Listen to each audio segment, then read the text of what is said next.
Hi, and in this screencast we're going to learn how to predict the products for both a synthesis and a decomposition reaction.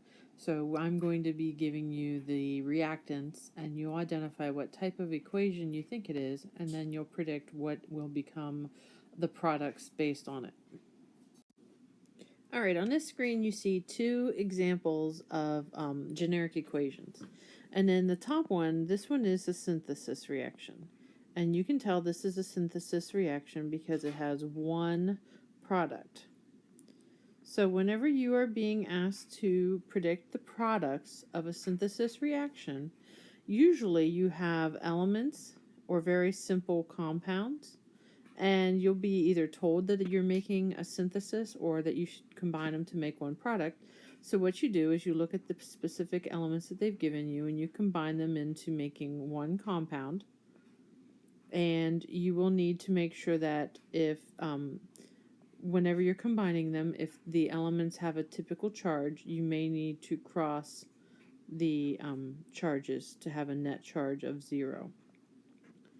So make sure that it's a legal formula. For instance, if you have magnesium and chlorine, you would have MgCl2 because you need to make sure that you have the charges balanced from the magnesium and the chlorine. Now in this lower one here, this is a decomposition. And whenever we're doing decompositions in the scope of this class, you're going to break it down into single elements. Now, if your element happens to be a diatomic, you're going to need to put it into a subscript of 2. So for instance, you could see something like H2O, and you would break that down into H2 and O2, and you have to write the elements in their correct form. You also will need to then, with both synthesis and decomposition, after you've written them, usually we request you to go ahead and balance the equations and make sure that you have the correct coefficient in front. So for instance, in our H2O example down here, we see that we have 2 oxygens, so then we have to balance the hydrogens.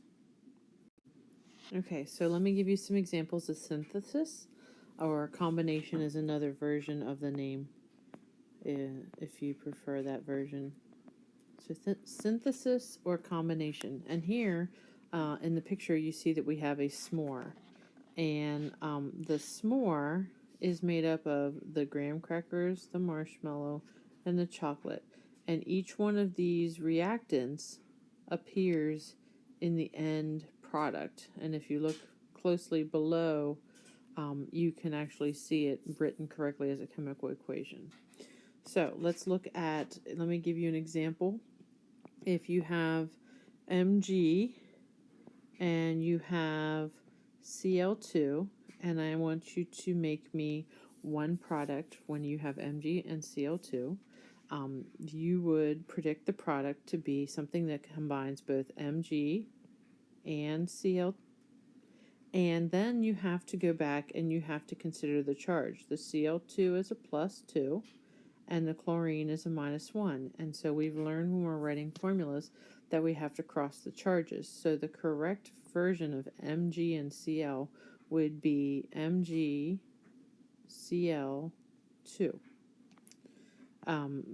I would request, after you've written the equation correctly, that you go back and you make sure that you have your equation balanced. We have 1 Mg on this side, 1 Mg on this side, 2 Cl's, and 2 Cl's. So that one is written correctly. Another example would be if we have to form, I'm thinking off the top of my head, let's combine H2 and O2. So when you combine H and O, the compound that is generally made is H2O. That's the only one that we're really familiar with. We can make a polyatomic in our mind, but we need to make a whole formula. So H2O. Of course, we need to go back and balance this. And we have 2 oxygens, so we need 2 more hydrogens. Another version of the synthesis would be if we had Zn and we have I2, and when we form a compound, you would predict to put the two elements together.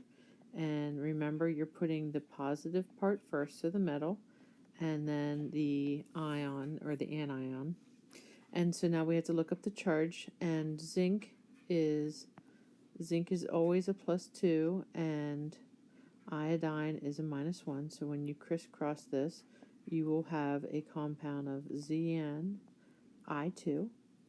So we need to double check to make sure it's balanced, and it is.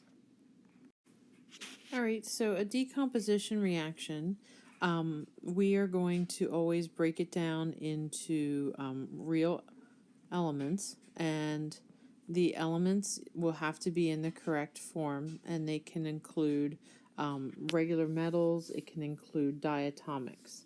So here's an example. If we have HgO, mercury oxide, and we decompose it, we're going to break it into the elements. We're going to break it into mercury, and we're going to break it into oxygen. Now, oxygen is part of the diatomics, and if you don't remember the diatomics, we've had a mnemonic to use before that gets us HCl, I, F, Br, O, and N.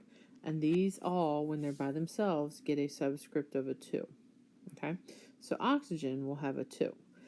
Now we do need to go back and balance this, so we're going to put a 2 in front of the HgO and another 2 in front of the Hg. Another decomposition reaction would be if we have CaCO3. What can we break that down into? Well, we can break it down into CaO and CO2. Now, you might be saying, but I thought you said that we were going to be making it into elements. And normally you do. There are some decompositions that if you can form H2O, CO2, NH3, or SO2, these are gases, and these are elements or compounds that drive a reaction. So if you can form these compounds, these simple compounds, you always will. And so you can see that CO2 can easily be gotten out of the CaCO3, so that is an element that comes out of it. Now, if we go back and we verify that we have them written correctly, calcium is a +2 and oxygen is a -2. So you have the correct formulas. CO2 is written correctly. And if you go back to verify that the whole equation is balanced, it is. So as a result, the complete equation is CaCO3 yields CaO and CO2. But for the most part, the decomposition that you're responsible for understanding is that we are going to form elements when we decompose.